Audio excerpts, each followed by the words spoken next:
আমরা যেহেতু কলির মানুষ, আমরা বাংলায় জন্মগ্রহণ করেছি, এটা আমাদের অনেক পরম সৌভাগ্য। এই ভারতবর্ষকে ধন্য বলা হলো। ভারত ভূমিতে হইল মনুষ্য জন্ম যাহার, জন্ম সার্থক করি কর পর উপকার। এই ভারতবর্ষে আমরা যিনারা জন্মগ্রহণ করেছি আমাদের পরম সৌভাগ্য। তার কারণ অনেক অবতার এই ভারতবর্ষে হয়েছে। শুধু তাই নয়, এই ভারতবর্ষের মাটিতে কত সন্ত, কত সাধু, কত বৈষ্ণব ভক্তের আবির্ভাব হয়েছে। আমরা বড়ই ভাগ্যবান।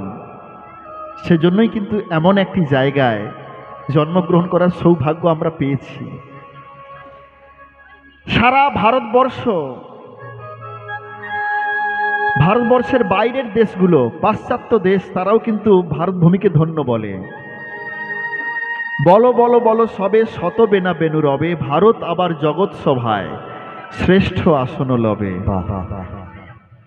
এই ভারতবর্ষ জগতের মাঝে শ্রেষ্ঠ বলে প্রতিপন্ন হলো। বিশ্বকবি বললেন। আচ্ছা, এটা তো এমনি এমনি বলেননি। ভারতবর্ষ কিসে ধন্য হবে? টাকা পয়সায়, শিক্ষা দীক্ষায়? বলছে না, ভারতবর্ষের চেয়ে ধনী দেশ অনেক আছে। এই ভারতবর্ষের চেয়ে টাকা পয়সার দিক দিয়ে ধনী অনেক দেশ আছে। ব্রিলিয়ান্ট স্টুডেন্টও ভারতের বাইরে অনেক আছে। বৈজ্ঞানিক ভারতবর্ষের চেয়েও বাইরে অনেক আছে। তাহলে ভারতবর্ষ শ্রেষ্ঠ কিসে হবে? না, ভারতবাসীর মধ্যে, প্রত্যেক ভারতবাসীর মধ্যে যে শান্তি থাকবে, যে সুখ থাকবে, সেটা অন্য কোনো দেশের মানুষের থাকবে না। কেন না? যে দেশে ভগবানের নাম হয়, যে দেশে স্বয়ং ভগবান, কলিকালের ভগবান আবির্ভূত হতে পারেন, যিনি ভক্ত বেশে, মানুষের বেশ ধরে এসে জগতের দ্বারে দ্বারে গিয়ে হরিনাম বিতরণ করতে পারে, যে দেশের মানুষ ভগবানের নামে কাঁদতে পারে, সেই দেশের মানুষই একমাত্র সুখী হতে পারবে। পরিসংখ্যান বলছে পাশ্চাত্য দেশের মানুষ, প্রায় 80% মানুষ রাত্রিবেলা ঘুমোতে পারে না, ঘুমের ঔষধ না খেলে। ভাবলে অবাক লাগবে, পাশ্চাত্য দেশের প্রায় 80% মানুষ ঘুমের ঔষধ না খেলে রাত্রে ঘুম আসে না। আপনারা ভাবুন, আপনাদের গ্রামে, আপনাদের পাড়ায় কটা মানুষ ঘুমের ঔষধ খেয়ে রাত্রে ঘুমায়? আরে কোথায় ঘুমিয়েছে কোনো ঠিক ঠিকানা নেই, শুয়ে পড়লে একদম নাক ডাকছে। যে মানুষের ঘুমের সমস্যা হবে দেখবেন সে অনেক বড় অসুখের দ্বারা আক্রান্ত হতে চলেছে। এটা ভারতবর্ষের মানুষের মধ্যে নাই। কেন নাই? এই জগতের মানুষ অন্তত ভগবানকে ভালোবাসে। ইচ্ছাই হোক অনিচ্ছাই হোক ভগবানের নাম কানে শ্রবণ করতে পারে। তাই যারা ভগবানের আনুগত্যে থাকতে পারে, ভগবান তাদেরকে তো রক্ষা করে। কিন্তু পাপের বোঝাটা যদি একটু বেশি হয়ে যায়, তার শাস্তি তোমাকে তখনই পেতে হবে।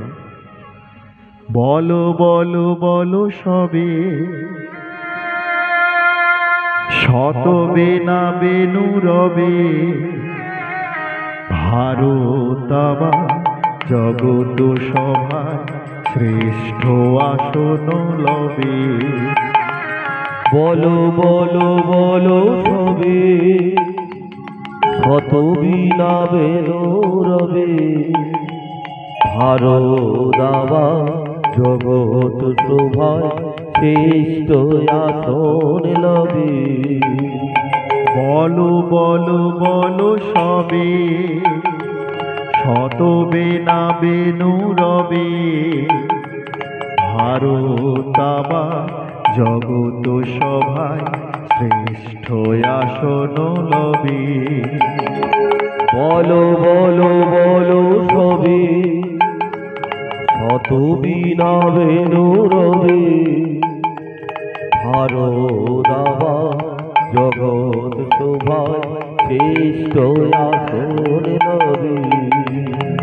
ধর্মে মহান হবে, কর্মে মহান হবে, ভারত আবার জগত সভায় শ্রেষ্ঠ আসন লবে।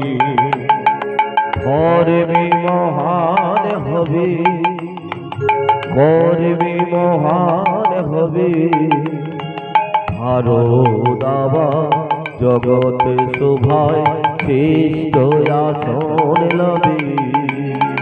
ধর্মে মহান হবে, কর্মে মহান হবে, ভারত আবার জগত সভায় শ্রেষ্ঠ আসন লবে। কর্মে মহান হবে, কর্মে মহান হবে, ভারত আবার জগৎ শোভায় শ্রেষ্ঠ আসন লবে। বলো বলো বলো সবে, শত বেনা বেনু রবে, ভারত আবার জগত সভায় শ্রেষ্ঠ আসন লবে। বলো বলো বলো সবে, শত বিনা বেনু রবে, ভারত আবার জগৎ শোভায় শ্রেষ্ঠ আসন লবে। বলো বলো বলো সবে, শত বেনা বেনু রবে, ভারত আবার জগত সভায় শ্রেষ্ঠ আসন লবে। নিতাই গৌর প্রেমানন্দে হরি হরি বল। ভারত আবার জগৎ শোভায় শ্রেষ্ঠ আসন